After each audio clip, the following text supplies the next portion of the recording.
We have been watching Love and Redemption. While there are some visible faults, but we also quite like some plot points and characters. There are some of the thoughts to share with the fans of the xiangxia, romantic, historical dramas.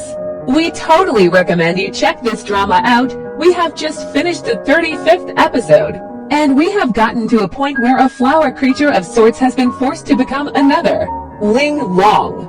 We actually really like this idea because it shows that a lot of people become evil because of the people they are around, not because they are naturally evil. Their personality is naturally cruel or anything else of the sort. Ling Long grew up around orthodox people, while also imperfect, weren't sadistic like Wu Tong. Because of that, she became a person that liked to fight for peace and removal of evil from the world. However, when her exact same personality was placed in a different atmosphere without previous memories, she became just as sadistic and cruel as the people around her. We think that actually fits super well with the overall theme of this drama, which is that good and bad aren't black and white. Even a person who is good in the subjective sense of that term can just as easily be evil if placed in a different growth environment. Honestly, I find it so interesting that Ling Long went from a Zhu to a Z demigods and semi-devils reference in like one episode. When we first started liking CD-Rame, one of my first favorites was Ashes of Love.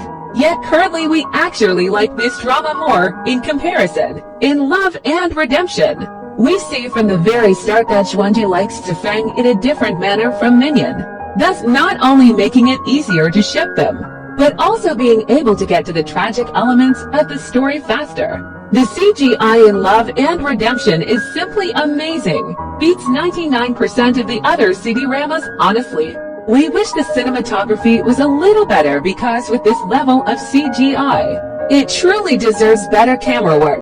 We extremely like Cheng.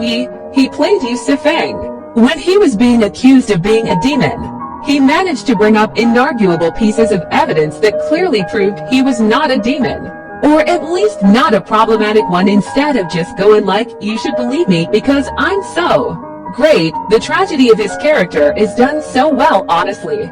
He died for Xuanji in 9 lifetimes, 9. Please give him a happy ending. And yes, he deserves to get the happy ending in the 10th life. How Chen? He hates people manipulating Xuanji, but he manipulates her all the time. We agree that if Xuanji is happy without her 6 senses, she shouldn't be forced to search for them. But she isn't happy and she wants to search for them. So why should anyone who actually likes her try to prevent that? We actually think his character is written relatively well. As the ruler or second in command of the heavenly realm, he has to put matters in front of romance. Though that doesn't mean he has to manipulate her.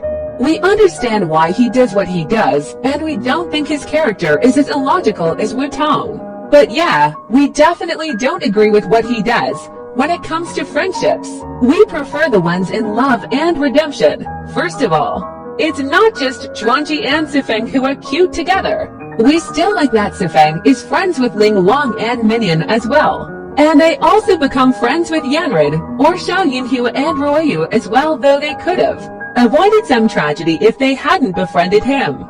We don't know why, but we are really excited to see what tragedy our OTP1 true pairing goes through later on. But one thing that is excellent for Love and Redemption is definitely the acting. We recognize the cast did pretty good here, especially Cheng Yi. One problem we have with Love and Redemption, at least so far, is that the evil demons have no motivations to be as evil as they are. We are pretty sure we get a reason, but so far we have to say that they aren't really well done characters in that sense.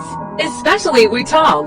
Like, this guy has no backstory whatsoever, but is extremely cruel and sadistic from the first. Maybe he's like really just insane or something. But his whole sympathy story for why he joined the demons makes 0 sense.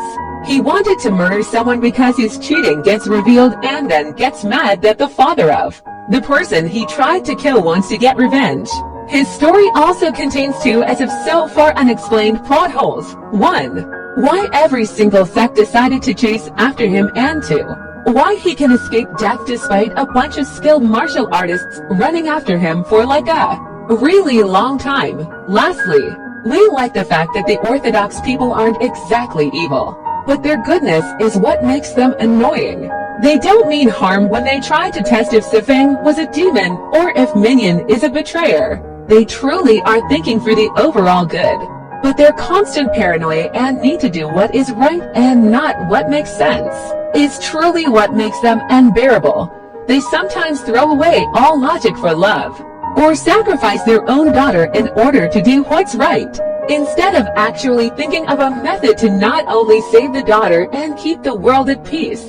It's because of their goodness that they are able to be manipulated into idiocracy by Li Zi Palace. Oh, let's talk about the Heaven Realm for a bit.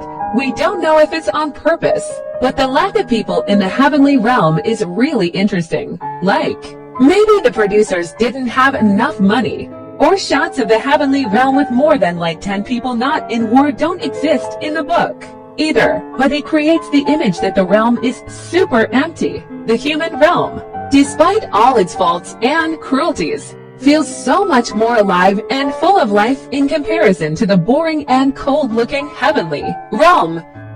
Have you watched Love and Redemption? How many times did you watch it? Please give your comments or thoughts about this drama.